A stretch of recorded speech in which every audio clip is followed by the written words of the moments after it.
Welcome to Quick History Facts, where we explore the fascinating people and events that have shaped our world. On the morning of the 19th of May, 1536, Anne Boleyn climbed the scaffold in Tower Green, within the wall of the Tower of London, and was executed. Today, we are very familiar with her story, and perhaps desensitized to it. But to the 16th century observer, this was a truly shocking feat. A Queen of England was being executed on charges of adultery, incest, and conspiring the king's death. And not just any woman or queen, this was the queen that King Henry VIII had sacrificed everything for. He had changed the religion in England.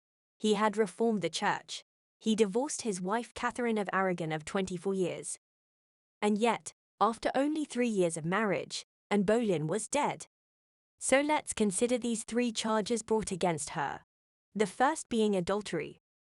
She was accused of sleeping with a man called Mark Smeaton, who was a musician within her royal household.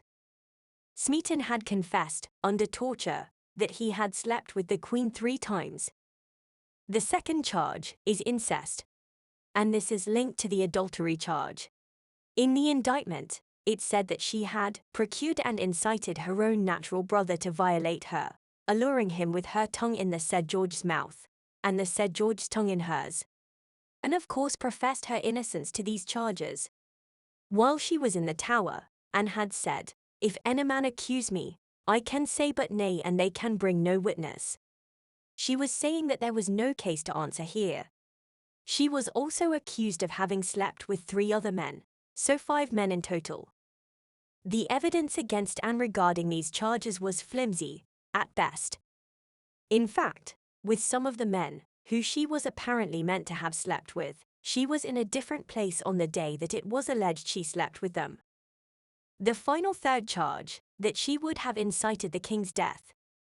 This related to an incident when she joked with Henry Norris about how he would prefer to have Anne for himself should the king die, and apparently laughed at this and agreed. So the fact that they were imagining the death was treasonous. Of course, they only meant this as a joke, but it was taken out of context. Anne's court was famously jolly, joyful, joking, and flirtatious. These things were said and not meant. Basically, none of these charges seemed to hold truth. Anne Boleyn stuck to her innocence, right to the very end. So why was she accused? Some believe that Thomas Cromwell orchestrated her downfall. These historians think that he wanted to replace Anne with the more agreeable Jane Seymour. Others thought that because she hadn't borne a son, that was her death sentence. Regardless, Anne Boleyn did not deserve to die. Thanks for watching this episode of Quick History Facts.